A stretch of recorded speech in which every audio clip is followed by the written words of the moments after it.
Okey. A'udzubillahi minasyaitonirrajim. Bismillahirrahmanirrahim. Alhamdulillahirabbil alamin. Nahmaduhu wa nasta'inuhu wa nastaghfiruh. Wa na'udzu billahi min syururi anfusina wa min sayyiati a'malina. Man yahdihillahu fala mudilla lahu wa man yudlil fala hadiya lahu. Asyhadu an la ilaha illallah wahdahu la syarika lahu wa asyhadu anna Muhammadan abduhu wa rasuluh. Subhanaka la ilma lana illa ma 'allamtana innaka antal alimul hakim. Allahumma 'allimna ma yanfa'una wanfa'na bima 'allamtana wa zidna ilma. Allahumma ati anfusana taqwaha wa zakkiha anta khairu man zakkaha anta waliyuha wa maulaha. Rabbi yassir wa la tu'assir, Rabbi tammim bil khair. Amma ba'du. InsyaAllah malam ni kita sambung tadabbur ayat kursi ayat 255. Semalam kita dah mula dan hampir 2/3, ada sebahagian lagi. Jadi pengajarannya tak adalah dah habis ayat ni baru kita bagi pengajaran. Cuma sebagai ulang tayang apa yang kita belajar semalam supaya ada kesinambungan dengan apa yang kita nak sambung. Semalam kita belajar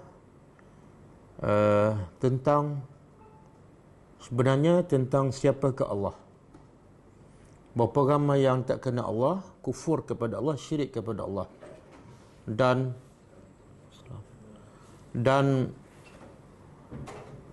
ramai yang dah mati dalam keadaan kufur, tidak kenal kepada Allah. Dan ada juga orang yang mengaku beriman, mengaku Muslim, bahkan dia solat, tapi sebenarnya mereka juga tidak kenal Allah. Buktinya banyak ayat yang Allah bagi tahu orang yang pada zahirnya Islam tapi akhirnya ke neraka. Bahkan 3 golongan yang awal dicampak dalam neraka pada zahirnya Islam, pada zahirnya ahli ibadat. Puncanya semua adalah sebab mereka tidak betul-betul kenal Allah. Wa ma qadarullaha haqqa qadri. Mereka, kata Allah, tidak betul-betul kenal Allah dengan arti kata yang sebenar. Kenal tapi tak kenal. Jadi ayat kursi ini yang merupakan ayat yang teragung dan terbesar dalam Al-Quran, daripada 6,000 lebih ayat, inilah yang terbaik, yang terbesar, yang teragung. Sebab apa? Sebab dia menceritakan tentang siapakah itu Allah. Dan bila orang kenal Allah, betul-betul kenal Allah, membawa kepada dia akan mentauhidkan Allah dan tidak akan sama sekali mensyirikkan Allah. Dan daripada situ dia akan menjadi manusia yang terhebat. Sebagaimana Nabi kita sallallahu alaihi wasallam. Jadi ayat yang semalam Allah perkenalkan diri dia, dia adalah Tuhan yang berhak disembah. Kemudian Allah bagi tahu la ilaha illahu, kalimat tauhid, dengan Allah membawa dalam bentuk penafian dan isbat. Pertama, Allah menafikan semua, tidak ada Tuhan, tidak ada Tuhan. Kesemuanya tidak ada Tuhan, penafian. Kemudian Allah isbat, illahu, kecuali dia sahaja. Itu satu. Yang kedua, Allah perkenalkan diri dia yang tidak mungkin ada pada makhluk, ialah Al-Hayyu, yang sentiasa hidup, yang hidupnya tidak ada permulaan, iaitu azali, dan tidak ada pengakhiran, iaitu abadi. Dan yang ketiga, sifat Al-Qayyum, iaitu kehebatan Allah sehingga dia saja yang berhak disembah, ialah dia berdiri dengan sendiri, sedikit pun tidak bergantung kepada yang lain. Manakala semua dah hancur, semua makhluk hancur, malaikat, manusia, jin, tumbuhan, haiwan, langit, bumi, semua hancur, Allah tetap hebat. Berbeza dengan manusia, manusia hidupnya sentiasa bergantung kepada Allah. Kadang-kadang suami bergantung pada isteri, isteri bergantung pada suami. Suami bergantung pada duit, duit pula bergantung pada suami supaya manusia menjaga harta. Mak bapak bergantung pada anak, anak bergantung pada mak bapak. Tapi semua tu bergantung kepada Allah Subhanahu Wa Taala. Jadi kata ulama, dua sifat ni Al-Hayyu Al-Qayyum adalah dua sifat Allah yang utama. Ulama beza pendapat, ada mengatakan sifat Allah yang Al-Azam, yang paling besar, iaitu kalimah Allah. Ada mengatakan Al-Hayyu Al-Qayyum. Kenapa? Sebab Al-Hayyu Al-Qayyum ni, daripada dua sifat inilah lahirnya semua sifat-sifat Allah yang lain. Yang 99 tu, nama Allah dan sifat Allah yang lain, semua bersumberkan daripada dua sifat ni. Makna apa tu? Kalau tak ada sifat Al-Hayyu Al-Qayyum, tak adalah sifat As-Sami', tak adalah sifat Al-Basir, tidak adalah sifat Al-Qadir. Macam mana dia boleh mendengar kalau dia tak hidup? Macam mana dia boleh berkuasa kalau dia tak hidup? Jadi dua sifat ni adalah asas kepada sifat-sifat Allah yang lain. Kemudian yang keempat, Allah bagi tahu la ta'khuzuhu sinatun wala naum, mengantuk dan juga tidur tidak pernah menguasai Allah. Sangat berbeza dengan manusia ataupun makhluk. Sentiasa dikuasai oleh, sama ada mengantuk ataupun tidur ataupun kedua-duanya sekali. Yang kelima,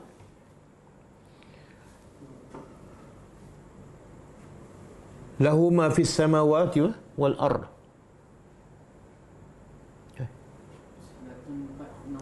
Yang keenam. Yang keenam ialah lahu ma fis samawati wal ard. Baginya, miliknya adalah apa yang di langit. Bila sebut apa yang di langit, apa dia? Ialah semua tu apa dia? Kadang-kadang bila kita sebut secara umum, kita tak rasa kehebatan Allah. Tapi bila kita detailkan, baru kita rasa, ya Allah, hebatnya engkau. Apa dia yang semua yang di langit tu?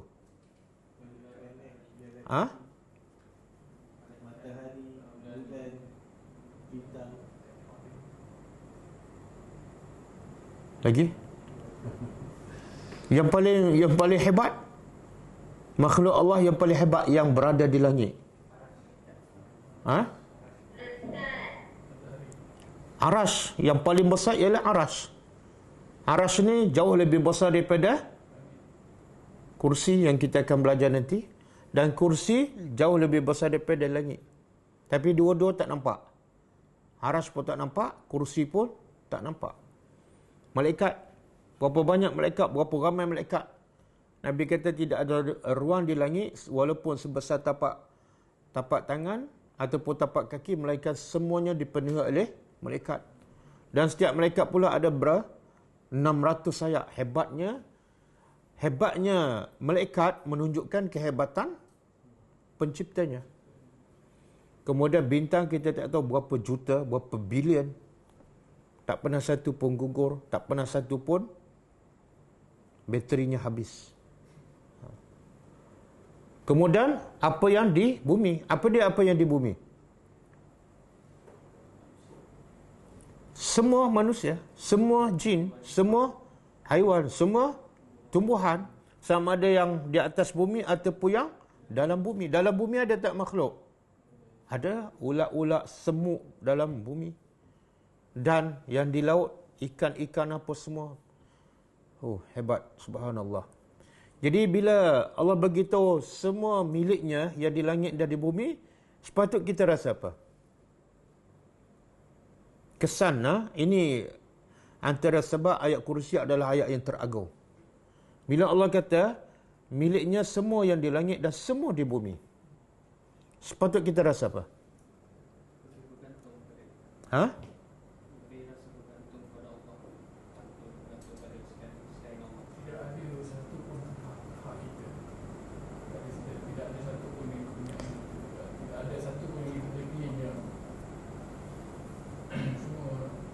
Itu macam tak ada rasa apa-apa tu.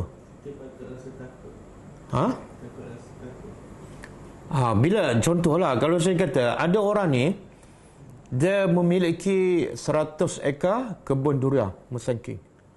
Ada 100 buah banglo mewah. Ada 100 buah jet peribadi. Dan setiap banglo dia ada 20 bilik. Dan setiap banglo ada 20 pembantu. Macam mana kita rasa bila jumpa dia? Ha? Dan bila dicakap kita bagi perhatian tak? Itu baru 20 kan? Tapi yang Allah ada apa dia? Semua yang di langit dan semua yang di bumi. Jadi kesannya pertama, kita tak akan takut kepada semua selain daripada Allah. Jumpa polis biasa je. Sebab apa? Polis ada apa? Harap-harap polis tak dengar malam ni. Polis ada apa? Ha? Kuasa apa? Apa dia boleh buat dengan kuasa tu? Lagi? Dia ada pistol. Kalau kita lari dia boleh tembak je. Itu je. Betul tak? Tapi dia ada tak memiliki selapis langit kah? Tak ada. Tak ada. Tapi bila jumpa dia, kita ada rasa gerun tak? Ada. Kan kadang-kadang kita bawa kereta, nampak boleh je tarik tali pinggang. Padahal ada pakai tu. Kelang kabut. Kelang kabut. Padahal polis tak memiliki apa-apa kecuali kuasa, pistol dan pen. Kita tengok dia keluar pen dah, kita kata, habis aku. Padahal malaikat duk catik setiap waktu apa yang kita buat, sikit pun tak rasa. Betul? Satu, kita akan hanya takut pada Allah. Dan tengok manusia, langsung tak rasa apa-apa. Sebagaimana Nabi Musa AS bila berdepan dengan Firaun dengan ratusan ribu tentera Firaun, dan kat depan laut, Musa tak rasa apa-apa. Sebab apa? Sebab semuanya adalah milik Allah. Jadi bila dia nampak Allah, yang ni semua nampak kecil je. Tenang je. Kalla inna rabbi sayahdin. Kan? Satu. Yang kedua, kita akan rasa apa? Tuhan yang kita solat, yang kita sembah dia 5 kali sehari, kadang-kadang solat sunat lagi, tiba-tiba kita tahu, semua yang di langit milik dia, semua yang di bumi milik dia. Kesan kedua ialah kita akan tak takut langsung pasal rezeki. Saya bagi contoh analogi kan. Kalau bapa kita ada 100 kebun durian Mesangking, ada 100 buah kereta mewah, ada 100 banglo, kita ada tak sikit rasa risau pasal rezeki? Ada tak? Bang, saya rasa risaulah rezeki. Bapak kamu kerja apa? Adalah 100 ekar kebun durian Mesangking. Rumah banglo ada berapa? Ada 100 buah banglo mewah. Kereta ada berapa? Kereta ada 20, jet peribadi ada 10. Tapi dia kata apa? Saya risaulah. Bengong tak anak ni? Bengong tak? Itu baru bapa dia ada 100 buah kereta mewah. Ini Tuhan pemilik segala apa di langit dah. Tiba-tiba kita risau rezeki. Ya Allah, nak makan apa besok? Mana kita tak kenal Tuhan? Kita tak kenal Tuhan. Sebab itulah Nabi SAW, bila ada dalam satu peperangan Hunain, Umayyah bin Safwan, kalau tak silap saya nama dia, dia antara peperangan yang Nabi paling banyak dapat harta rampasan peperangan Hunain. Jadi orang kafir ni kata, banyaknya harta. Kamu nak ke? Ambil 100 ekor unta. Dia pun mengucap 2 kalimah syahadat. Ada seorang lagi kata, boleh tak aku nak? Nabi kata, ambil 100 ekor unta, harta rampasan. Dan ada satu ketika, Nabi ada harta rampasan banyak, kemudian ada orang Arab Badui. Dia kata, boleh tak aku nak seekor kambing ke? Tu, nampak tak yang antara 2 gunung tu, kambing yang begitu banyak. Ambil, adalah itu semua milik kamu. Maka orang Badui ini mengucap 2 kalimah syahadat dan balik pada kaum dia, dia kata apa? Berimanlah kamu kepada Nabi yang tidak langsung takut kepada kefakiran. Nabi langsung tak takut pada kefakiran. Sebab tu Nabi tidur langsung tak ada harta ke rumah. Kalau ada, apa dia buat? Dia akan bagi cepat. Kenapa? Kenapa Nabi nak takut? Sebab dia kenal Tuhan, pemilik segala di langit dan di bumi. Kenapa nak takut? Kalau takut, tak yakin pada Allah. Macam kita ada duit simpanan 1 juta. Kalau Tuhan nak makan apa? Ada masalah kan? Ada masalah. Itu makna lahu ma fis samawati wal ar. Okey. Kemudian manzal ladzi yashfa'u indahu illa bi iznih. Yang keberapa? Yang ke-7 kan? Yang ke-8. Yang ke-8. Tidak ada yang boleh memberi syafaat kecuali Allah. Dengan izin Allah. Apa makna tu? Dia saya nak ulang ni supaya apa? Supaya kita betul-betul rasa, oh memang ayat kursi sangat hebat. Selama ni kita baca, kita hafalkan, tapi tak rasa apa-apa. Kadang-kadang tengok musuh pun takut. PKP pun risau. Ayat kursi dah hafal 20 tahun. Baca pagi, petang, siang, malam. Setiap kali lepas solat. Tapi kesan tak ada dalam kehidupan. Okey, Allah, apa yang Allah nak bagi tahu ni? Tidak ada sesiapa yang boleh bagi syafaat kecuali dengan izin Allah. Apa makna dia? Tidak ada sesiapa. Mana orang paling mulia siapa? Rasulullah. Yang paling mulia, yang paling hebat, yang paling agung pun tak boleh bagi syafaat kecuali izin aku. Maka yang sembah berhala dapat tak syafaat? Kalau kamu sembah Muhammad pun, Muhammad tak boleh bagi syafaat kecuali izin aku. Kalau kamu sembah berhala lagi tidak ada faedah.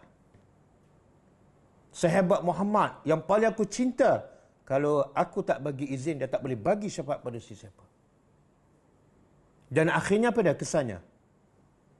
Kesannya kita tak akan sembah selain daripada Allah. Kita tak akan ikut hawa nafsu. Kita tak akan sembah ikut manusia. Sebab semua bila di akhirat tak boleh bagi syafaat. Walaupun sehebat Nabi Muhammad. Kecuali dengan izin Allah. Jadi dia sembah berhala ke? Kan mereka kata kami sembah berhala ni sebagai zulfah. Sebagai perantaraan. Semoga mereka ni boleh bagi syafaat pada aku. Allah kata no. Semua tak boleh bagi syafaat walaupun Muhammad kecuali izin aku. Maknanya kalau nak syafaat apa dia? Cari aku. Bukan cari berhala, bukan cari nafsu. Lepas tu? Ya'lamu.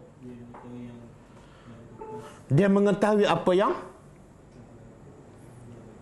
yang dah berlaku, apa yang sedang dan apa yang akan berlaku. Okey, kita sambung.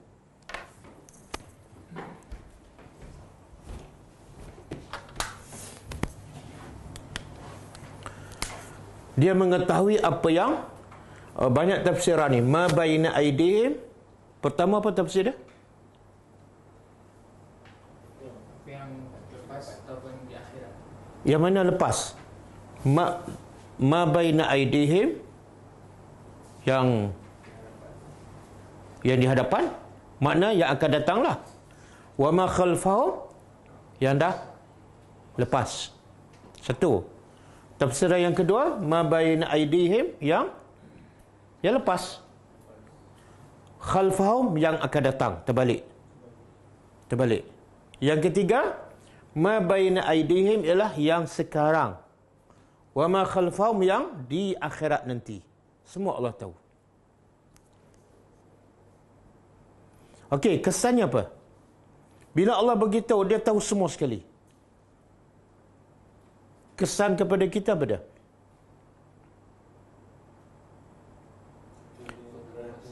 Saya bagi analogi kan.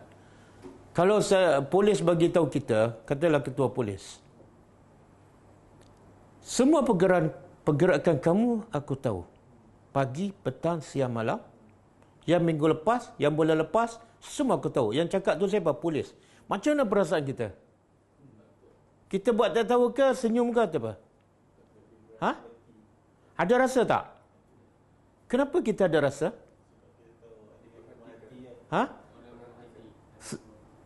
Kita akan berhati-hati kan? Kenapa? Sebab yang bercakap tu ada. Tapi kalau budak kecil cakap kan, budak umur 10 tahun, pakcik, semua yang pakcik buat saya tahu. Kita senyum ke apa?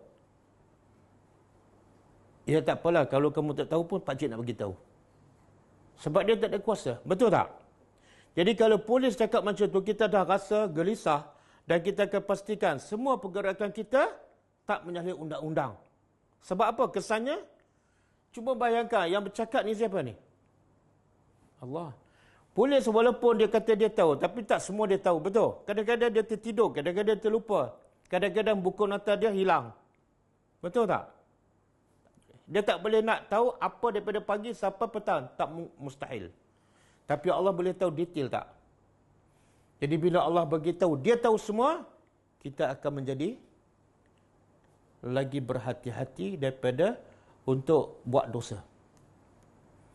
Tak berbalikan buat dosa seronok sekejap, tapi balasannya bukan kepala. Satu, kesan dia. Yang kedua, kesan kedua beda. Bila kita tahu Allah tahu segala-gala. Dan Allah pula dalam keadaan dia tahu, dia pula bersifat penyayang. Kesan kedua apa dia? Kita akan semakin berlomba ibadat sebab tak sia-sia. Walaupun kecil kita akan buat. Walaupun senyum pada semua orang tak senyum, tapi kita senyum. Kenapa? Allah tahu. Allah bagi pahala. Kamu tak nak senyum, itu masalah kamu. Tapi aku nak pahala. Betul tak? Tapi biasa kita berfikir apa? Kamu tak senyum. Kamu ingat aku nak senyum pada kamu ke?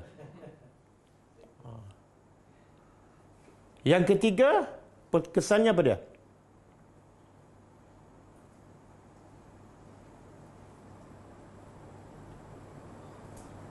Saya nak tanyalah kita sebagai anak kan. Bapa kita ni pengalaman dah lama kan, umur pun dah tua. Dah pernah pegang jawatan, dah pernah bekerja macam-macam. Bila ada masalah kita serah pada dia tak? Betul? Kenapa kita serah pada dia? Satu, dia bapa kita. Tak mungkin bapa kita buat sesuatu yang tak baik pada kita. Betul tak? Bapa mesti sayang. Yang kedua, dia ada ilmu, dia ada pengalaman. Walaupun dia bukan Tuhan. Betul tak? Itu baru bapa. Cuba bayangkan kalau Tuhan bagi tahu, Tuhan yang penyayang, Tuhan yang pengampun, tahu semua tentang pergerakan kita pagi, petang, siang, malam. Dan Tuhan nak yang terbaik pada kita. Kesannya apa? Kita serah semua urusan kita pada Allah. Jangan memandai-mandai. Banyak tak kita rancang dan kita rasa perancangan kita terbaik. Betul?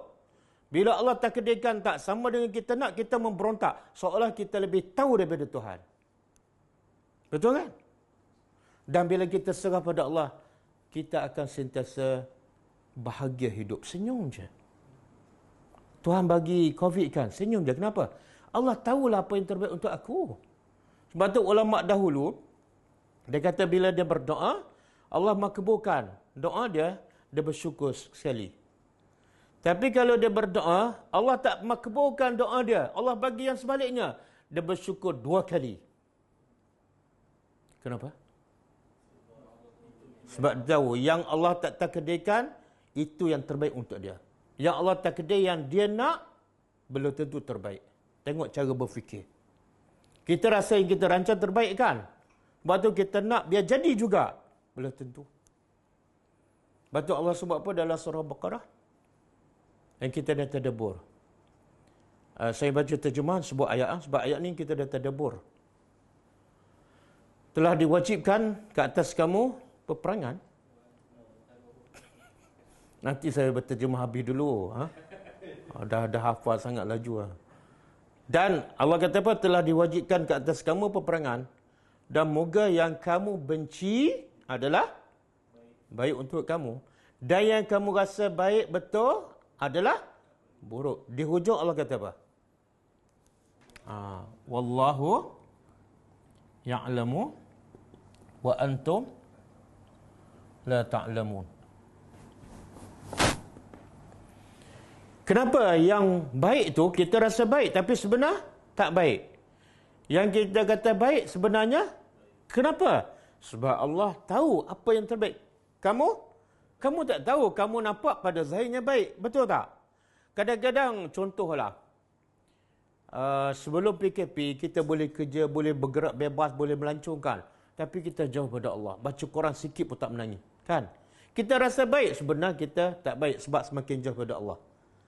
Tiba-tiba Allah bagi COVID-19, PKP, tak boleh pergi kerja, tak boleh pergi berjalan, duduk dalam rumah aja.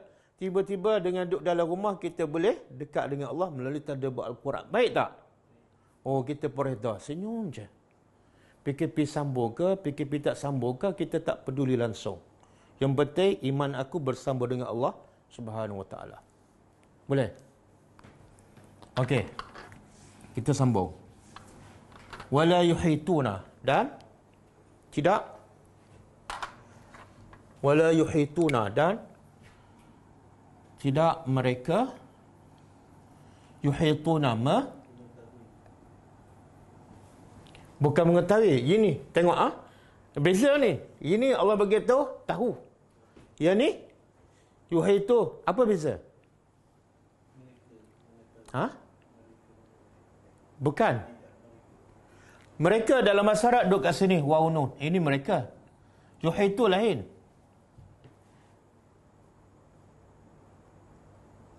Allah kata apa? Dalam surah apa? Wa inna jahannama la muhitatun bil kafirin. Sesungguhnya surah apa? Atau ayat? Surah Taubah ayat 49. Betul ayat? Tengok Allah kata apa? Dan sesungguhnya jahannam la muhitatun.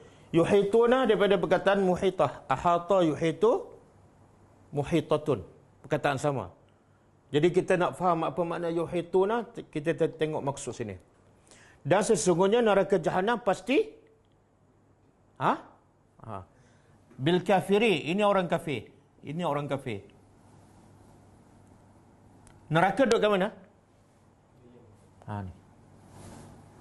Ni muhitah. Apa maksud Allah nak bagi tahu ni? Allah tak kata neraka, orang kafir dalam neraka. Beza tak orang kafir dalam neraka dengan neraka meliputi orang kafir? Beza tak? Apa beza? Kalau orang kafir dalam neraka, mungkin separuh je kena bakar. Betul? Tapi kalau neraka meliputi mereka, mana? Atas api, bawah api, depan api, kanan api, kiri api, semua api. Boleh? Satu. Yang kedua, mana? Tak boleh keluar lah. Nak keluar apa? Semua penjuru api. Okey, di sini mereka tidak meliputi. Bisyai'in, dengan sesuatu pun, min ilmihi, dari ilmunya, ilmu Allah, illa, kecuali bima sya', dengan apa yang sya'a, dia kehendaki. Okey, apa maksud ni?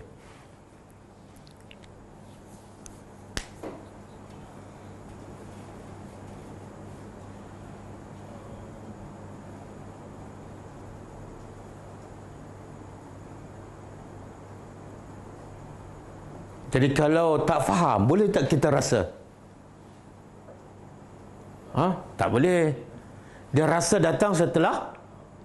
Maknanya selama ni baca ni tak ada feeling. Jadi apa maksud ayat ni?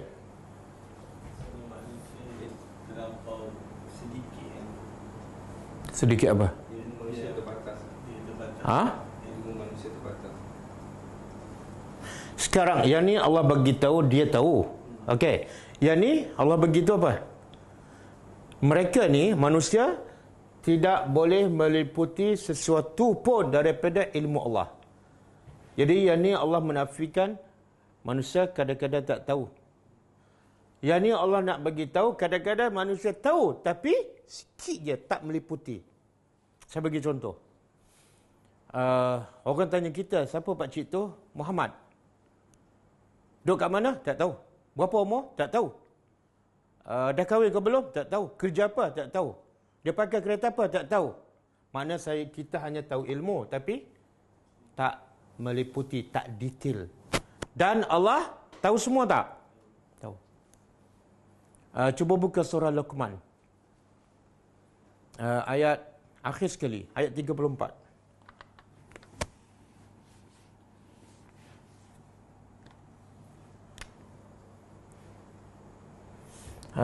Inna Allaha indahu ilmu as-sa'ah wa yunazzilu al-ghais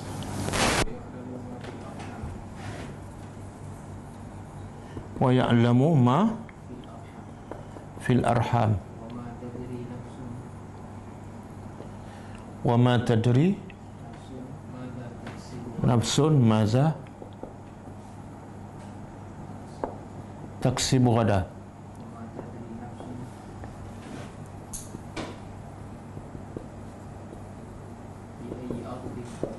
bi ayyi ardin tamut.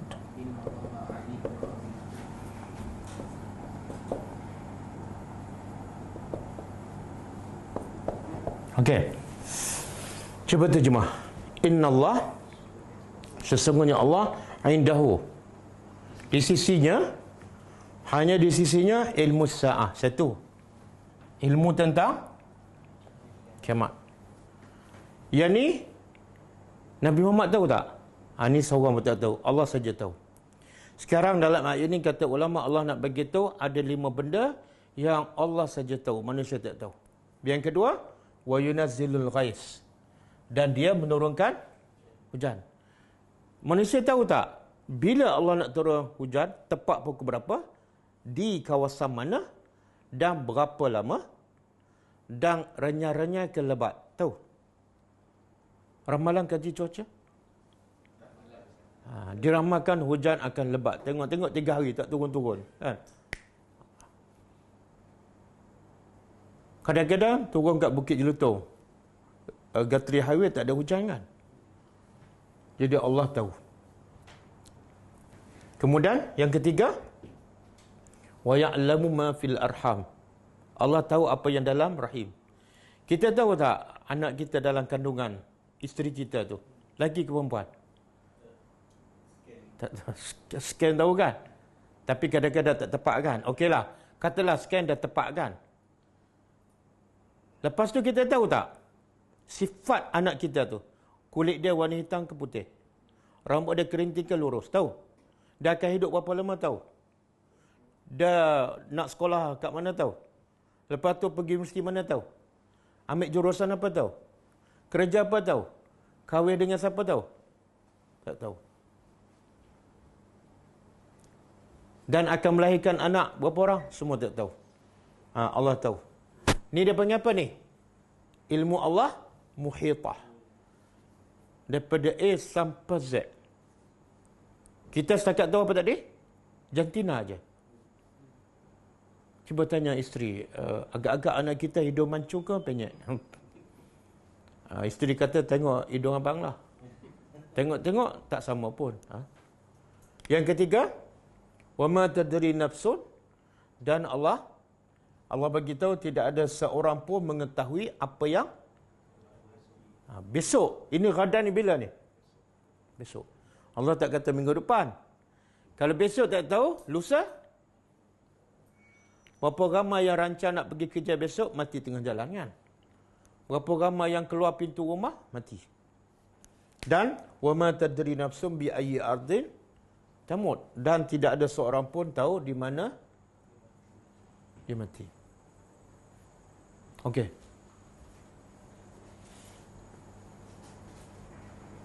Boleh. Dan Allah sebut dalam surah Al-An'am ayat 59. Ayat itu panjang. Cuma saya nak sebut sebahagian daripada ayat tu.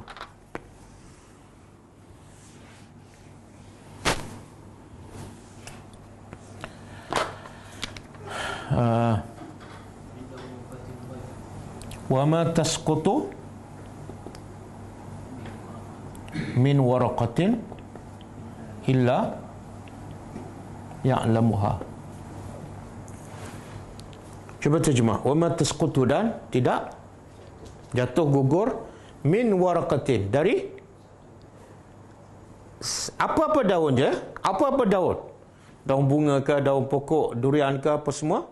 Tidak ada satu pun yang gugur illa ya'lamuha, kecuali tengok Allah nak beritahu di kehebatan dia. Kadang-kadang kita baca ayat ni tak rasa apa-apa kan? Betul kan? Sebenarnya Allah nak beritahu apa ni?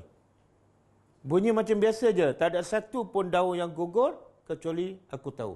Apa yang Allah nak beritahu? Ha? Muhitah? Kalau boleh bagi tahu. Semua pergerakan dalam rumah kamu saya tahu. Berapa ekor semut pun saya tahu. Kita dah rasa apa? Biar betul boleh ni. Biar betul ada rasa takut juga kan? Ini Allah kata apa? Tidak ada satu pun daun yang gugur melainkan Allah tahu. Agak-agak berapa banyak daun kat dunia ni? Ha? Okey, kita banding dengan kita pula. Rumah kita ada berapa pokok bunga? Ada berapa? Faisal? Ha? Katalah kita ada kebun durian, ada 20 pokok kan? Kita tahu tak semalam berapa daun gugur? Tak tahu kan? Kemudian berbuah, kita tahu tak berapa buah semua 20 pokok tu? Tak tahu.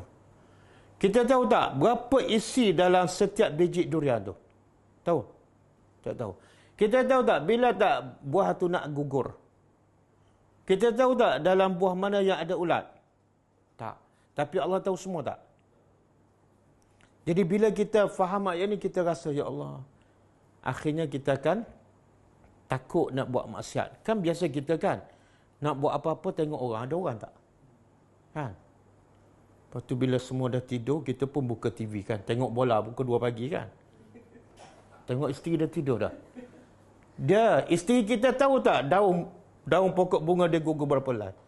Tak payah takut pada isteri. Dia ada satu cerita, Dr. Osman Al-Khamis dia cerita, ada seorang ateis ni yang tak percaya pada Tuhan lah. Dia berkata pada orang ramai, aku boleh mencipta. Cipta apa? Okey, dia kata bagi satu bekas mangkuk besi, kaca, kemudian dia isi daging, kemudian dia isi najis, kemudian dia tutup. Dia nak buktikan bahawa dia boleh mencipta. Lepas 3 hari, dia buka. Ada apa? Ulat kan? Ada kata ulat tu aku cipta. Ada seorang budak muda, dia tanya soalan. Kata, okey, saya nak tanya soalan. Setahu saya, setiap pencipta, dia mesti tahu berapa bilangan yang dia cipta, berapa lelaki, berapa jantan, berapa betina, dan apa rezeki dia, berapa lama umur dia. Boleh tak encik bagi tahu berapa ekor ulat dalam tu? Dan berapa jantan, berapa betina? Fabuhital ladzi kafar. Boleh faham? Allah tahu tak berapa ekor ulat tu? Mana yang ciptanya ialah Allah. Jadi bila kita baca ayat ini, Allah meliputi. Kadang-kadang kita tahu IT kan, kita rasa apa? Lepas tu tengok orang tu jahil, buta IT. Kita rasa apa? Benda simple pun tak tahu. Padahal Allah kata, kamu hanya tahu sikit je, bukan meliputi. Dan ada hadis kan, ilmu yang dimiliki oleh manusia banyak mana? Setitik air daripada air laut, itulah ilmu yang dimiliki oleh manusia. Yang baki air laut tu, itulah ilmu. Allah kata pada dalam surah Luqman, Allah nak buat perumpamaan, ilmu Allah ni terlalu luas. Apa dia perumpamaan dia? Siapa ingat? Walau annama fil ardi min syajaratin aqlamun. Kalau di bumi ada pokok-pokok, semua pokok dijadikan apa? Pen. Semua batang-batang pokok ni, satu dunia, di hutan Pahan, di Somalia, dijadikan pen. Kemudian, wal bahru min ba'di yamadduhu sab'atu abhur. Dan laut pula dijadikan dakwat. Berapa kali? Sab'atu abhur. 7 kali laut. Kering tambah, kering tambah. Pen pula apa dah? Sebanyak hutang, pokok-pokok. Allah kata apa? Manafidat kalimatullah. Ilmu Allah belum habis, air laut dah kering 7 kali. Boleh? Ilmu kita, kalau tulislah, berapa botol dakwah? Cukup. Tengok sebotol tak habis, ilmu dah habis dah. Apa lagi? Dakwah ada lagi. Itu pun nak berbangga. Sebab tu apa yang Allah bagi ajaran kepada Nabi Musa AS. Bila ditanya pada Musa, Bani Israel tanya pada Musa, siapa yang paling alim sekarang? Nabi Musa kata, akulah. Maka Allah nak bagi pengajaran pada Musa, sebenarnya ada orang lebih alim daripada kamu dan dia lebih rendah pangkatnya daripada kamu. Jangan berbangga. Walaupun ramai yang berbangga, ada ilmu sikit kutuk orang kan? Macam-macam tuduh orang. Pada Allah kata, kamu tidak meliputi ilmu kamu. Sedikit pun. Itu pun yang sedikit. Bima sya'a. Apa yang Allah kehendaki. Yang sedikit tu pun Allah kehendaki. Kalau Allah nak bagi kamu lupa, lupa. Banyak tak ilmu yang kita belajar dah lupa? Banyak tak? Ni kalau saya tanya ayat 214, ingat tak? Tak ingat dah. Kalau tanya ayat 21, ayat 4, tapi belagak lagi kan, sombong lagi. Okey, lepas tu ayat seterusnya. Wasi'ah. Wasi'ah ni makna lebih kurang ahata ataupun syamilah. Okey. 8. Yang ni 9. Yang ni 10. Wala yuhitu 10. Ini kira sekali lah. Tidak tahu yang dulu dah akan datang sekali. 10. Mereka tidak meliputi kecuali apa yang Allah kehendaki. Yang ke-11. Ini ke-11. Apa ni? Telah meliputi ataupun merangkumi kursinya. Apa kursi? Dia terjemah apa tu? Kekuasaan. Lain terjemahan? Ada banyak terjemahan. Terjemah yang paling masyhur ialah ilmu. Yang kedua, arash. Oh, itu pelik tu, kekuasaan. Saya baca 2, 3, 4 tafsir tak ada yang terjemah kekuasaan. Itu terjemah apa? Ilmu, terjemahan itu ilmu kan? Tafsir yang paling masyhur ialah kursi, ialah diterjemah ilmu. Dan ada diwayatkan ini adalah dikatakan daripada Ibnu Abbas. Tetapi ulama mengatakan yang dikatakan oleh Ibnu Abbas lemah. Ada riwayat daripada Ibnu Abbas yang ulama mengatakan sahih. Apa dia? Yang ketiga, maudhi' al-qadamaini, tempat dua kaki. Dua kaki. Ini kata-kata siapa ni? Bukan Ustaz Muin, Ibnu Abbas. Siapa yang kata kursi makna dia tempat dua kaki? Kalau siapa yang mengatakan, siapa kata macam itu sesat, dia mengatakan Ibnu Abbas sesat. Sebab itu adalah riwayat yang sahih. Disebut oleh As-Sudi, ahli tafsir dari kalangan tabi'in dan juga Ad-Dhahhak, dan disahihkan oleh Shu'aib Al-Arnaut. Dia kata riwayat Ibnu Abbas yang mengatakan kursi adalah tempat dua kaki paling sahih. Begitu juga dirajihkan oleh Mahmud Syakir, ulama hadis yang terkenal di Mesir. Jadi siapa yang mengatakan itu pendapat tak betul, sesat, dia mengatakan Ibnu Abbas tak betul, As-Sudi tak betul, Ad-Dhahhak tak betul, Shu'aib Al-Arnaut tak betul, semua ulama tak betul. Okey? Jadi kalau kita tengok dalam tafsir At-Tabari, kursi ini diterjemah ilmu. Ada mengatakan Yang paling sahih dari segi riwayat itu tempat dua kaki. Sebab apa? Dia kata, yang mengatakan ilmu riwayat dhaif. Yang kedua, kursi bermakna ilmu tak diguna dalam bahasa Arab. Kursi makna ilmu tak diguna dalam bahasa Arab. Pernah kita jumpa kursi bermakna ilmu. Tapi ada pendapat mengatakan, yang mengatakan kursi bermakna ilmu ialah dia kata, kursi menunjukkan apa? Tempat duduk yang apa?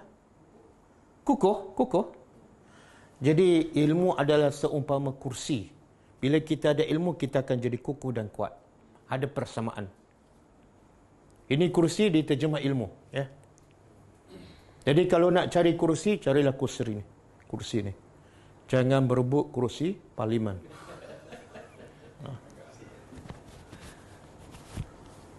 Okey. Boleh, ha? Kalau okey, ada hadis sahih, kursi ni kalau kita kata tempat letak dua kaki, makhluk Allah. Bila makhluk Allah, soalan dia luas mana? Ada hadis sahih. Nabi kata tidaklah langit dan bumi bila dibanding dengan kursi melainkan hanya seperti segulung emas, segulung besi. Macam cincin.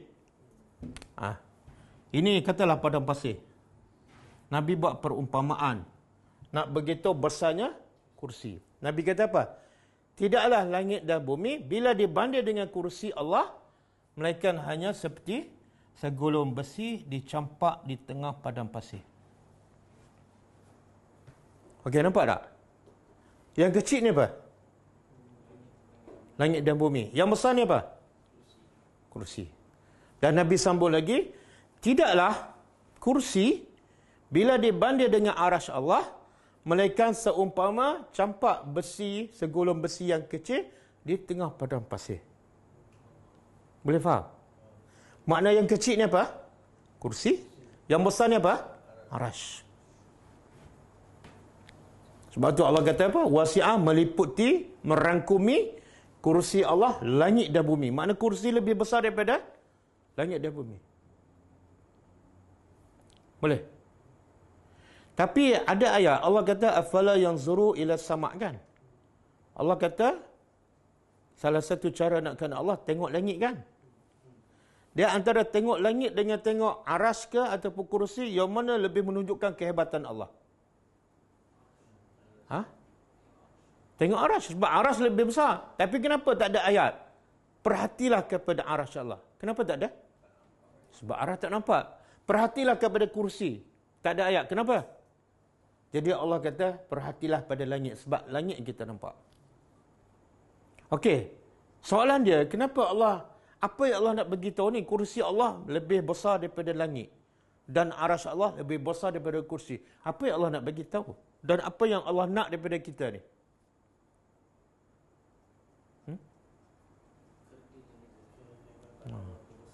Allah nak begitu dia hebat, Allah cerita melalui ciptaan dia.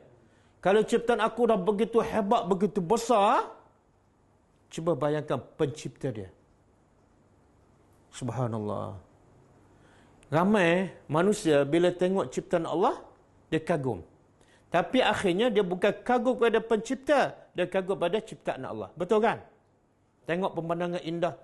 Ya Allah, cantiknya macam dalam syurga. Tapi solat lambat. Tengok 2 jam duduk tepi pantai. Cantiknya. Tak solat lagi tu. Sebab apa? Cara dia perhati tu bukan dia berfikir separuh. Tak sampai kepada siapa pencipta pantai ni. Tak pergi sampai situ. Dia macam apa ni? Orang kafir lah. Orang kafir suka tak mengembara. Suka tak tengok alam semula jadi. Tapi mereka tak beriman. Tahu tak sebab apa?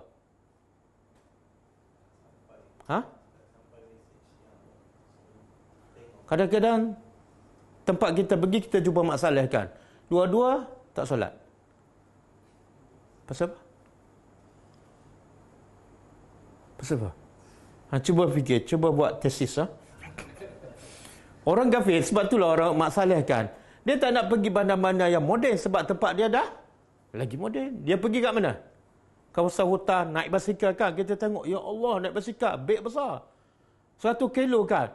Hobi, dia suka, seronok. Sebabnya ialah dia pergi tengok untuk keseronokan, bukan untuk rasa kehebatan Allah. Maka dia dapat seronok lah.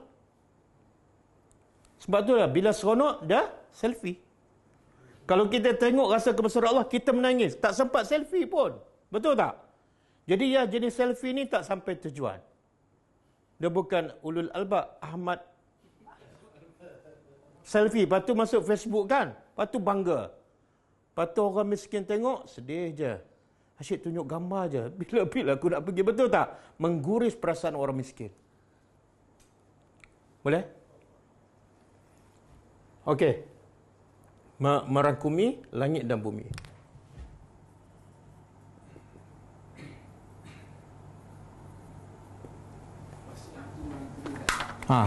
Merangkumi, meliputi.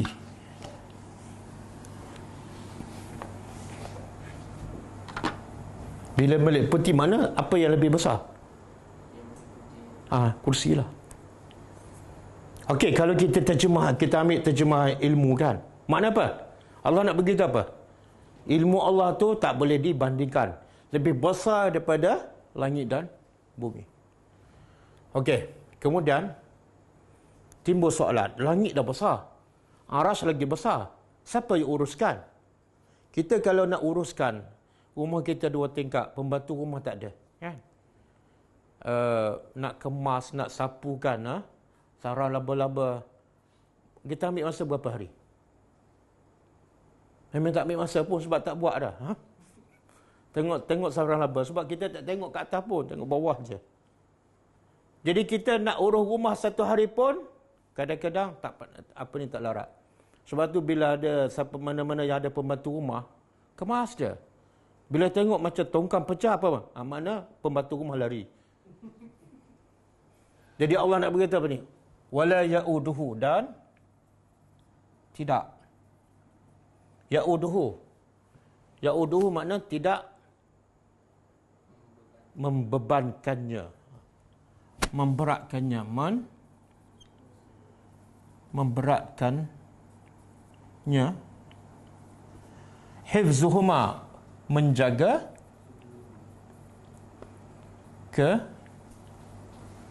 kedua-duanya. Kedua-dua apa ni? Apa yang Allah nak beritahu ni?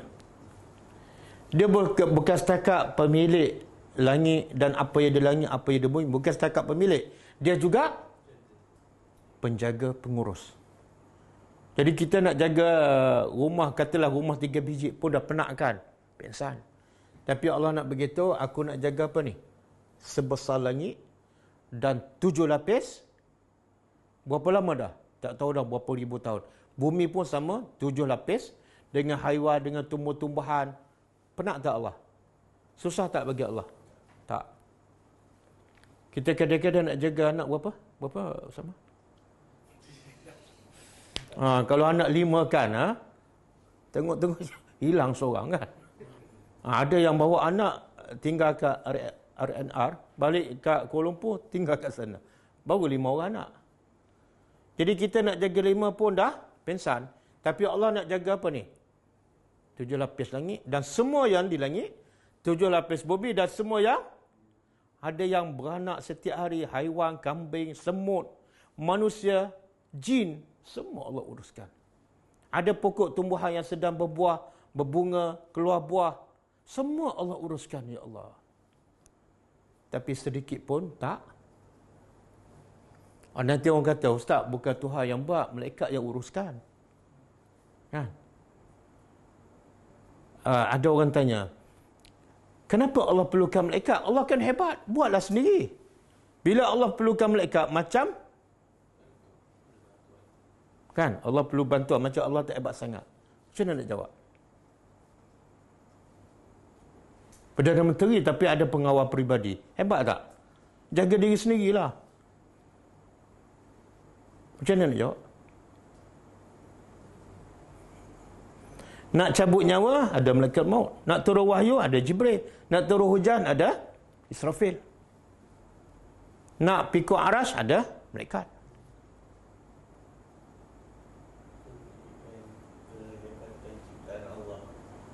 Yelah, Allah kan hebat. Kenapa perlu pada pembantu?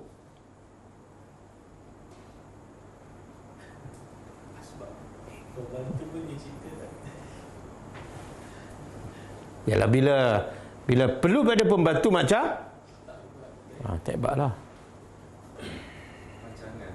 Apa dia? Mana lebih nampak hebat? Dia susun dan rancang seorang-seorang ataupun dia susun dan rancang dengan pembantu?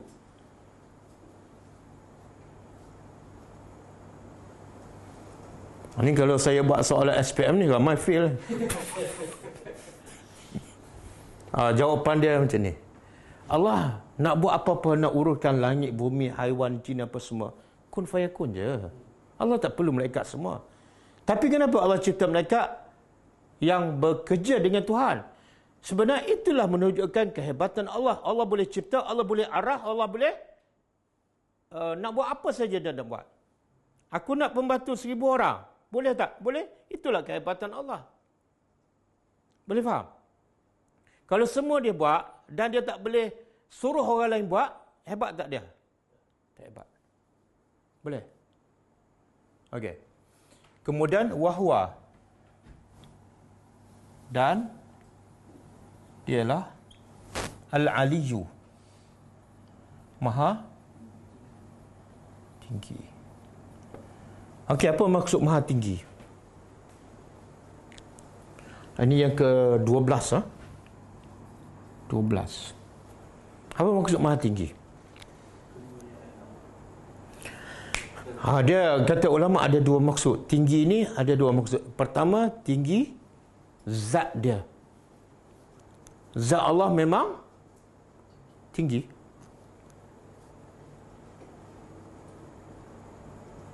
Iaitu Allah duduk tak mana? Istawa alal arsh. Zat Allah berada di tempat yang tinggi. Yang kedua, tinggi dari segi sifat, iaitu Allah sifat Allah memang tinggi. Saya bagi contohlah. Macam Agung kan? Kedudukan dia nombor 1 kan? Betul, kedudukan dia. Tempat dia, istana dia tinggi juga, betul tak? Ada tak istana bawah pada rumah biasa? Jadi satu, kedudukan pangkat dia nombor 1 paling tinggi. Yang kedua, tempat tinggal dia pun tempat yang tinggi. Boleh? Nanti orang kata apa ni? Ni ada perbezaan lah. Pasal Allah ni bertempat ataupun tidak kan?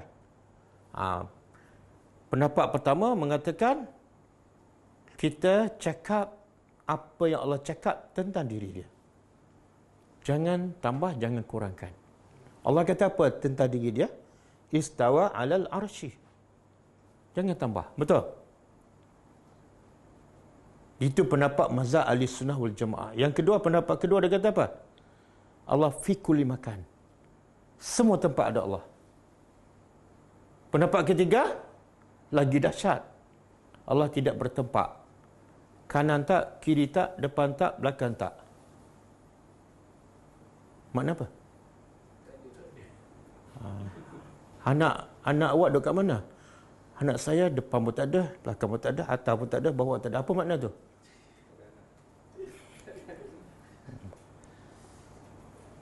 Tengok sebab tu beza akidah ahli sunnah dengan orang yang suka mentakwil. Apa perbezaan ketara? Ahli sunnah dia ambil dalil, daripada dalil dia keluarkan akidah, pegangan akidah berdasarkan dalil. Allah kata apa? Istawa alal arsh. Ini dalil. Daripada dalil ini dia keluarkan akidah apa dah? Allah bertempat. Tapi tambah. Laisa kamislihi syai'un. Jadi akidah ahli sunnah, akidah dia semua berdasarkan dalil dulu. Tengok dalil baru keluarkan akidah. Allah kata istawa alal arsy. Allah berada di arsy. Dan Allah juga berkata laisa kamislihi, mana Allah bersemayam tapi tak sama dengan manusia. Kaifiahnya, caranya, bentuknya tak sama. Bila kita kata Allah beristiwa di atas arash dan tak sama dengan manusia, timbul tak isu mujassim? Tak adalah, habislah cerita. Yang kata mujassim, dia yang tuduh. Kita tak kata pun. Kita kata Allah istawa ala arsy, ada dalil. Dalil ini. Kemudian Allah bersemayam tidak sama dengan manusia. Dalil juga. Okey.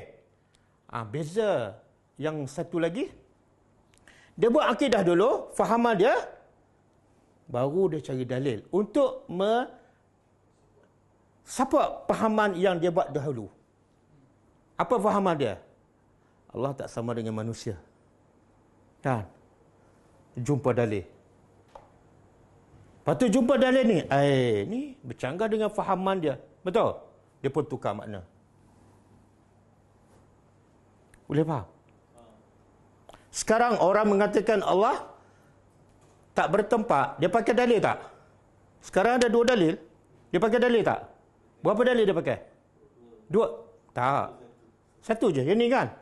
Dalil ni, dia tak pakai, dia tukar.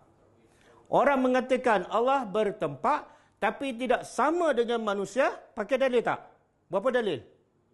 2. Tapi yang mana dikatakan sesat? Yang pakai 2 dalil ke yang pakai 1 dalil? Itulah perkara yang ke-8 ajaib kat dunia. Yang pakai 2 dalil kata sesat, yang pakai 1 dalil adalah betul. Boleh faham? Okey. Saya dengar soal jawab Syekh Mustafa Adwi, ulama Mesir, telefon. Orang telefon dia terus tuduh, Syekh ni kamu Wahabi. Syekh kata, bertenang. Saya orang Islam macam kamu juga. Okey, apa soalan? Dia kata, Allah ni tak bertempat. Okey, Syekh kata, okey. Saya nak tanya, siapa yang kata Allah tak bertempat? Siapa yang kata? Dia tak boleh jawab. Allah kata, tak. Nabi kata, tak. Sahabat kata, tak. Imam Syafi'i kata, tak. Dia tak boleh jawab. Okey. Kamu tak tahu siapa yang kata Allah ada di semua tempat kan? Kamu sendiri tak tahu siapa yang cakap. Aku nak beritahu, Allah berkata tentang diri dia, istawa alal arsy. Ada dalil Quran. Aku berkata, Allah yang kata. Dan Allah juga berkata apa? Aamintum man fis sama. Surah apa? Al-Mulk. Adakah patut kamu rasa aman? Man. Apa dia man? Man fis sama. Adakah patut kamu rasa aman kepada yang di langit? Siapa yang di langit? Nak terjemah apa ni? Nak terjemah apa? Maksud apa ni? Allah nak bagi ancaman siapa yang buat dosa, siapa yang syirik. Adakah aamintum, patut tak dengan syirik kamu, kufur kamu, kamu rasa aman je daripada azab Allah yang berada di langit? Siapa cakap ni? Kamu kata Allah tak bertempat, Allah kata man fis sama. Kamu kata Allah tak bertempat, Allah kata istawa alal arsy. Betul? Dan hadis sahih riwayat Muslim, bila Nabi tanya pada Jariyah kan, aina Allah? Jariyah kata apa? Fi kulli makan. Kau macam mana? Jariyah jawab tak? Allah mawjud bila? Tak. Apa jawab Jariyah? Fis sama. Dan Nabi marah tak? Salah ni. Nabi kata apa? Merdeka sebab akidah kamu betul. Hadis sahih. Tapi kenapa kita nak pusing-pusing? Kita pula kena tuduh. Kita pakai dalil yang sahih, kita pula dituduh. Okey? Boleh? Oh, masa dah habis.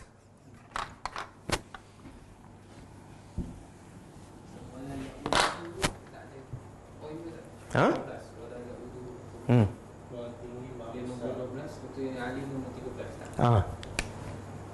Oh, ni nombor 12. Ini 13. Jadi Allah nak begitu, dia maha tinggi, tempatnya tinggi. Tempatnya tinggi dan tak sama dengan tempat manusia. Kena tambah. Kalau tidak orang tuduh mujassim. Dan sifatnya juga adalah tinggi. Kemudian Al-Azim. Al-Azim maha agung. Apa makna maha agung? Agung apa ni? Ilmunya agung, kuasanya agung, pendengarannya agung, penglihatannya agung, kasih sayangnya agung, semua agung.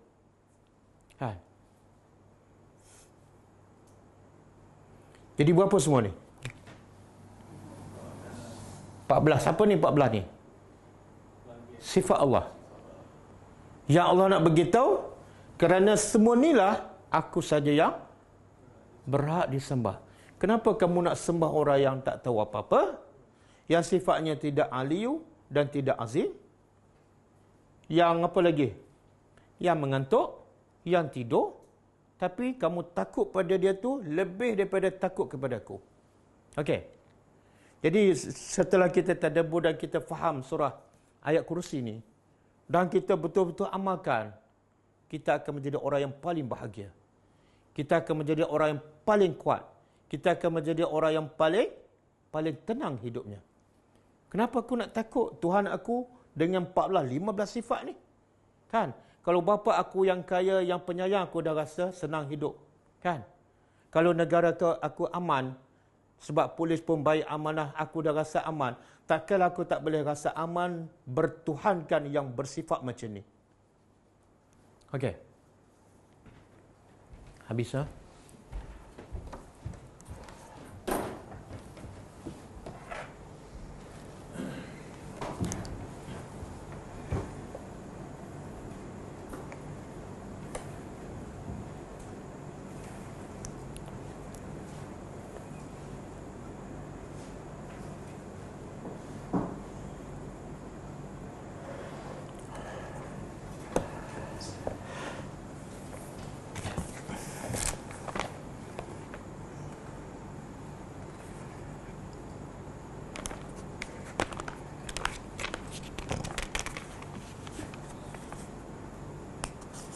Okey,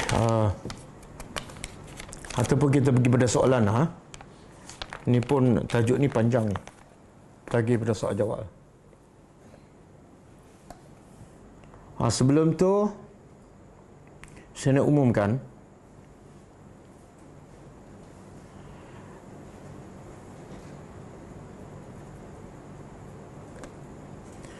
pagi besok ada program khusus sempena dengan Hari Kemerdekaan. Pesanan kemerdekaan dan hijrah daripada surah Al-Kahfi. Pengertian kemerdekaan mengikut Al-Quran, khususnya melalui surah Al-Kahfi. Jadi apa itu kemerdekaan sebenarnya? Dan apa itu hijrah? Pukul 10 pagi besok melalui apa? Zoom. Facebook. Zoom dan Facebook. Jadi pagi besok jangan ke mana-mana. Kalau bekerja ambil cuti. Pukul 10 pagi ya.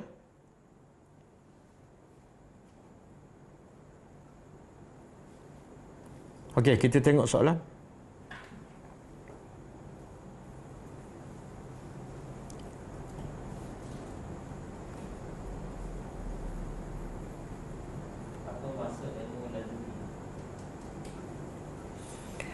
Ilmu laduni dia lebih kepada apa yang Allah bagi kepada Nabi, bukan Nabi Khidir alaihissalam. Allah sebutkan dalam surah Al-Kahfi. Ayat berapa dah? Cuba tengok.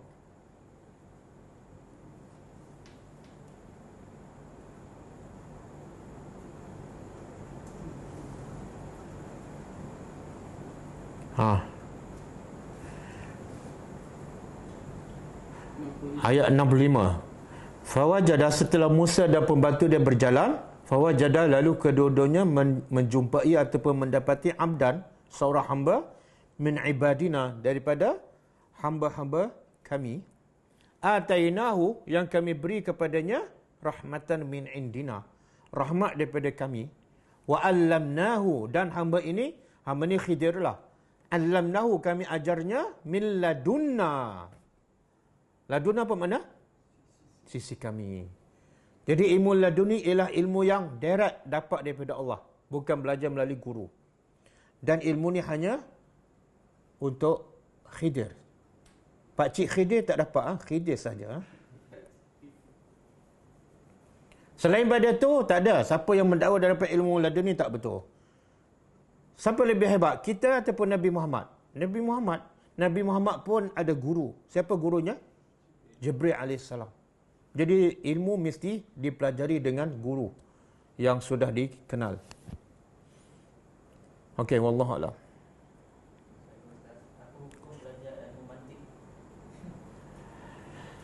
Dia ulama beza pendapat lah. Ada mengatakan ilmu mantik ni tak boleh belajar sebab dia banyak lebih menggunakan kepada logik akal. Api mesti membakar, kan? Tapi tak mesti membakar. Contoh api Nabi Ibrahim, kan? Tak membakar. Ada pendapat mengatakan tak salah belajar sekadar untuk menajamkan akal. Jadi wallahu alam. Yang penting apa dah? Tadabbur Al-Quran. Kalau dah belajar tadabbur Al-Quran cukup. Tak perlu dah ilmu mantik. Wallahu alam.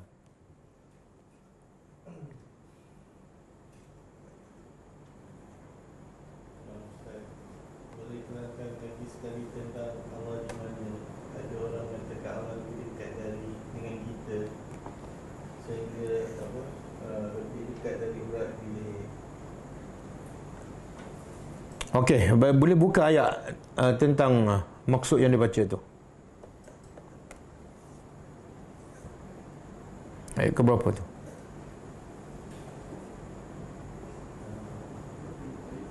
Hablil warid.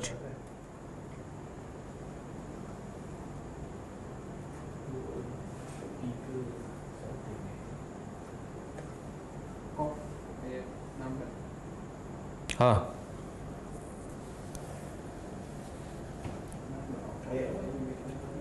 Ayat 16 surah Qaf. Okey, walaqad khalaqnal insana wa na'lamu ma tuwaswisu bihi nafsuhu wa nahnu aqrabu ilaihi min habli al-warid. Terjemahannya, kami telah mencipta manusia dan kami mengetahui apa yang dibisikkan oleh hatinya ataupun jiwanya. Wa nahnu aqrabu ilaihi min hablil warid. Dan kami lebih dekat kepadanya daripada urat lehernya. Okey, ulama beza pendapat. Ada ulama mengatakan kami lebih dekat kepada manusia daripada urat leher ialah malaikat, bukan Allah. Apa bukti? Tengok ayat selepas tu. Idh yatalaqqal mutalaqiyani 'anil yamini wa 'anil shimali qa'id. Ayat ni mentafsirkan kami yang dekat kepada manusia daripada urat leher ialah malaikat. Malaikat dekat dengan kita. Dekat. Dan ada juga ulama mengatakan Allah dekat, tapi dekat dari segi apa? Ilmu. Allah Maha mendengar. Oh, nanti orang kata apa? Kita mentakwilkan. Tak, pendengaran Allah dengan pendengaran kita sama tak? Kita boleh dengar setakat mana?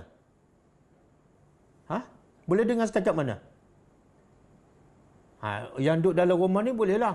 Kalau di luar ni yang bercakap kita tak dengar dah, itu pendengaran kita. Tapi pendengaran Allah, tengok tak kisah Al-Mujadilah dalam surah Al-Mujadilah. Dia datang mengadu kepada Rasulullah pasal suami dia menziharkannya. Kan? Dan kita tahu rumah Rasulullah kecil je. Dia mengadu pada Nabi, Aisyah dah sebelah. Tiba-tiba lepas tu turun ayat. Allah kata apa? Apa dia? Qad sami Allahu qawlan lati tujadiluka fi zawjiha wa tashtaki ila Allah. Turun ayat besok kan Allah kata apa? Allah Maha mendengar kepada orang yang datang mengadu kepada engkau. Allah mendengar perbualan tu. Aisyah kata apa? Subhanallah, aku duduk sebelah tak dengar Allah di arasy Allah. Itu pendengar Allah. Wallahu a'lam.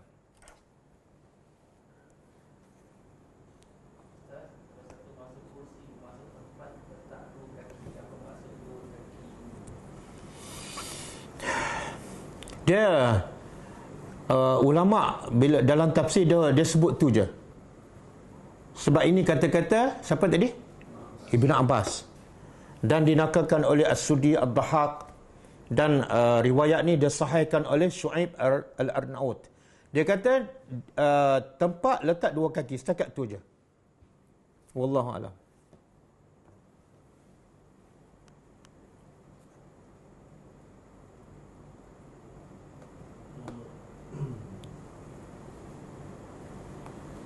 Apa dia?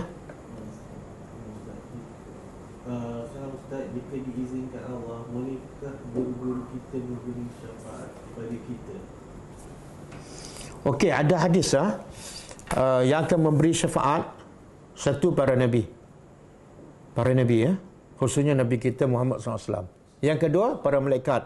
Yang ketiga, orang yang syuhada, mati syahid. Dan yang keempat, orang beriman. Orang beriman ni umum. Yang ada satu hadis kan, bila dia masuk syurga, dia tak jumpa kawan dia. Maka dia minta pada Allah, boleh tak aku keluarkan kawan aku daripada neraka?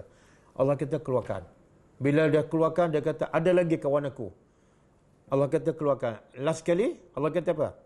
Keluarkan kawan kamu yang imannya sebesar zarrah. Habis. Lepas tu dah tak ada dah. Jadi akan memberi syafaat ni para nabi, para malaikat, syuhada dan orang beriman.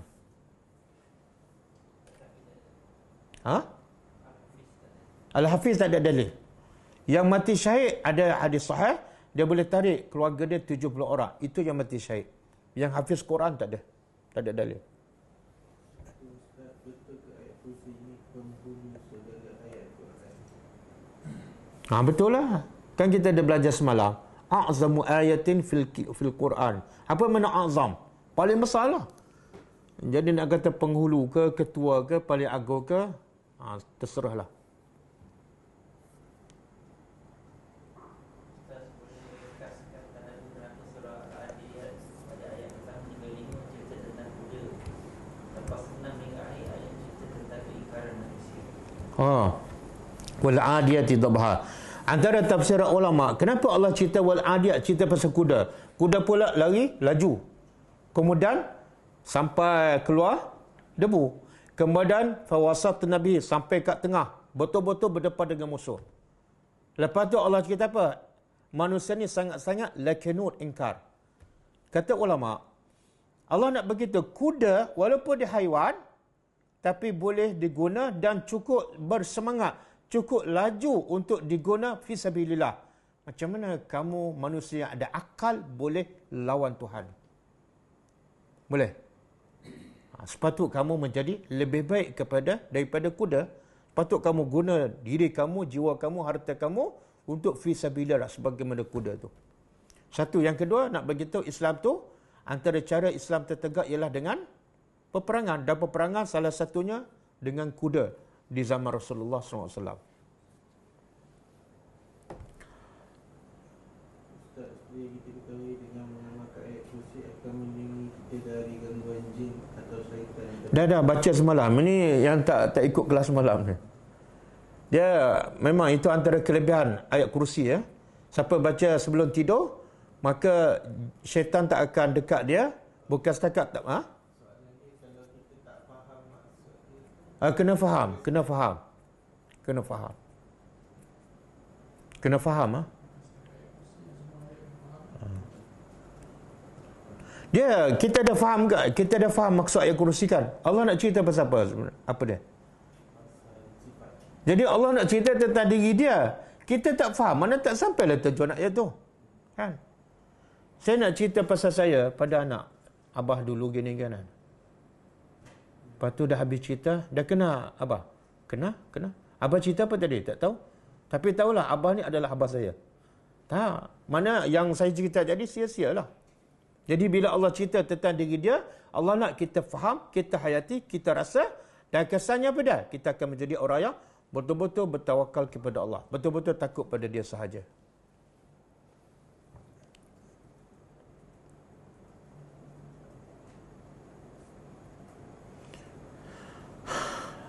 Ustaz, bagaimana cara membantah mereka yang mengatakan bahawasanya semua agama itu sama? Tak cukup baca ayat Quran yang Allah sebut inna dina indallahi al-Islam. Sesungguhnya agama di sisi Allah hanya Islam. Jadi kalau Allah sendiri kata agama di sisi Allah hanya Islam, macam mana kamu kata sama? Makna yang lain semua Allah tak iktiraf lah.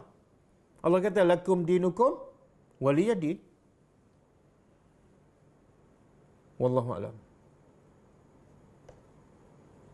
Ustaz, yang ini untuk tolongan pada orang yang berpegang satu, Rasulullah SAW beri rahmat seperti Allah dan memohon ampun untuk kita menggunakan surah An-Nisa ayat 64. Dua, mengatakan para Nabi tidak wafat dan solat dalam kubur. Para Nabi tidak wafat dan solat dalam kubur. Soalan pertama, bagaimana Nabi memberi rahmat kepada umatnya? Beri rahmat seperti Allah dan memohon ampun untuk kita menggunakan surah An-Nisa ayat 64. Surah An-Nisa ayat 64.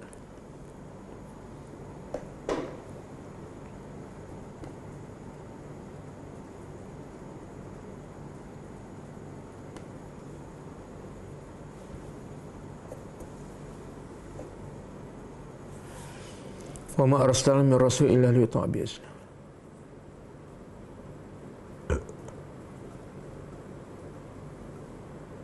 Mana ayat ni mana ada sebut Nabi bagi rahmat?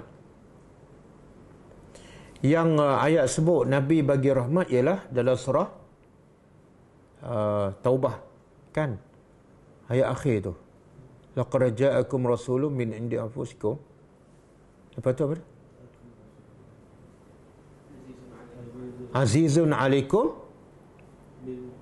bil mu'minin raufur rahim. Itu sifat Nabi itu, raufur rahim.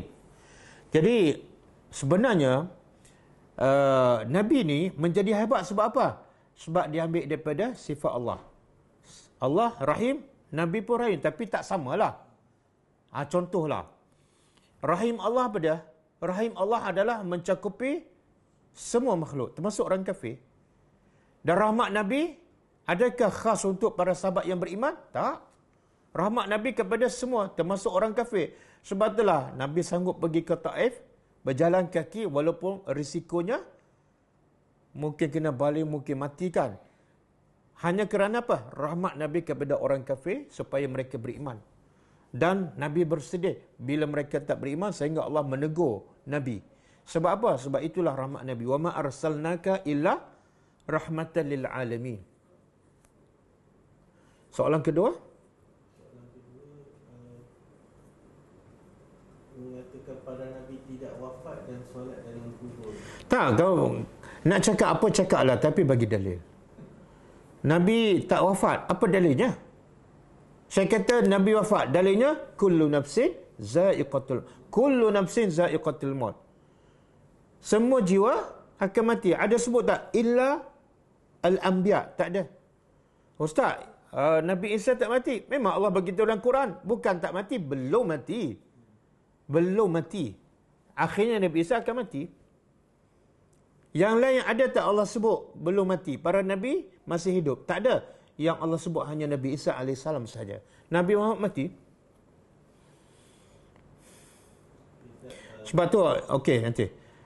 Bila Nabi mati, seorang sahabat mengamukkan. Dia tak boleh, sebab dia dulu dia nak bunuh Nabi, tapi bila dia beriman, dia sangat sayang pada Nabi, sehingga bila dengar berita Nabi mati, dia tak boleh dengar, tak boleh terima hakikat. Maka akhirnya Abu Bakar pujuk dia. Siapa sahabat tu? Umar. Abu Bakar kata apa? Man ya'budu Muhammadan faqad mata. Siapa yang sembah Muhammad, hebat macam mana Muhammad, kalau ada orang sembah lah. Tapi Abu Bakar kata apa? Faqad mata, dia telah mati. Barulah Umar boleh terima hakikatnya. Jadi kata-kata Abu Bakar itu menunjukkan Nabi memang mati. Kalau tak mati, kenapa dikebumikan? Wallahu a'lam. Ustaznya ada soalan ni dalam bahasa Inggeris, tapi maksudnya mak bapaknya mati setahun yang lepas, beberapa hari selepas dia mati tu, dia mimpi yang mereka datang jumpa dia dan beritahu pesan lah. Lepas tu soalan dia, adakah ini syaitan ataupun benar-benar apa yang dimimpi? Tak, Nabi ada sebut dalam satu hadis sebagai kaedah panduan bila kita bermimpi. Nabi kata kalau mimpi yang baik sebut Alhamdulillah dan cerita pada orang. Kalau mimpi yang tak baik, ludah 3 kali sebelah kiri, kemudian diam, jangan cerita pada orang. Dan Nabi begitu sebab. Kenapa tak perlu cerita? Sebab bila mimpi tak baik, apa perasaan kita? Takut kan? Maka Nabi nak tutup rasa takut pada. Jangan cerita pada orang. Sebab mimpi yang buruk sedikit pun tak boleh memudaratkan kamu. Jangan takut. Kan? Betul kan? Kita pula lawan apa yang Nabi cakap. Apa yang kita cerita pada orang? Mimpi apa? Jumpa ular, kena makan harimau kan? 3 kali kena makan. Besok sihat. Jadi kalau mimpi mak balik kan? Ni mimpi mak balik dan dia mimpi pesannya berdoalah kepada mertua dia yang sedang diseksa di dalam kubur. Tak boleh pakai tu. Itu dah tak betul tu. Itu syaitan tu. Makna siapa yang tahu seseorang itu sedang diazab? Tak ada siapa tahu. Nabi pun tak tahu. Nabi pun tak tahu. Yang Nabi letak pelepah tamar tu, berapa kubur yang Nabi letak pelepah tamar? Berapa kubur? 2 je. Kubur yang ada zaman Nabi ada 2 ke ada 200? Kenapa Nabi tak letak di kubur yang lain? Sebab Nabi tak tahu kubur lain dia azab ataupun tak. Yang 2 ni macam mana Nabi tahu? Allah bagi tahu. Sebab tu Nabi hanya letak 2 sahaja. Jadi jangan siapa-siapa mendakwa si fulan kena azab. Mak mertua kena azab. Lepas dapat anak, mak mertua kena azab pula. Tak betul tu. Jangan layan. Kewajipan kita pada si mati, tak kira siapa yang mati, ialah doa je supaya Allah lapangkan kuburnya, Allah terangkan kuburnya, dan jadilah kuburnya sebagai taman daripada cukup. Jangan layan. Dia mimpi macam tu daripada syaitan. Targetnya apa? Kena faham. Faham apa target syaitan tu. Syaitan apa yang paling besar dia nak daripada kita? Apa dia? Tak, itu lain. Dia sebenar yang nak suami berpisah tu bukan matlamat utama syaitan. Proses untuk syirik tu. Allah sebut dalam surah Mujadilah. Innaman najwa minasyaitan liyahzunal ladzina amanu. Syaitan ni nak supaya orang beriman duduk dalam keadaan sedih. Takut sedih adik-beradik. Kenapa syaitan nak kita sedih? Sebab apa? Bila sedih semua kerja tak ada. Betul tak? Solat jadi malas, zikir. Kenapa tak zikir? Saya tengah sedih. Kenapa tak solat sunat? Saya tengah sedih. Kenapa tak bangun malam? Saya tengah sedih. Target syaitan. Dengan sedih ni, ibadat kita terbatas. Jadi tak semangat, jadi malas. Jadi antaranya, dia timbulkan mimpi tu. Supaya apa? Kita rasa takut, sedih je. Ya Allah, kesian mak mertua aku. Wallahualam.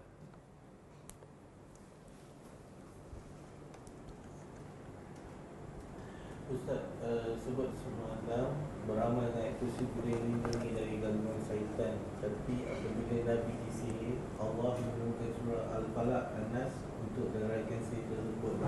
Adakah ketika itu ayat kursi juga diturunkan tadi? Tak, dia dua benda yang berbeza lah. Ayat kursi dibaca untuk apa? Untuk dihindar daripada gangguan syaitan. Al-Falaq diguna untuk merawat penyakit gangguan syaitan. Boleh faham? Bila Nabi guna Al-Falaq, setelah Nabi disihir. Bila Nabi baca ayat kursi setiap malam sebelum untuk mengelakkan daripada diganggu. Tapi bila diganggu, baca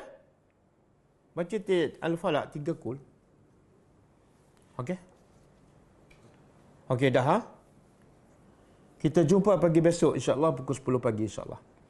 Kita tutup dengan membaca tasbih kafarah. Subhanakallahumma wa bihamdika asyhadu an la ilaha illa anta astaghfiruka wa atubu ilaik. Assalamualaikum warahmatullahi wabarakatuh. كتاب الله ترق جنانه وتنى العظيم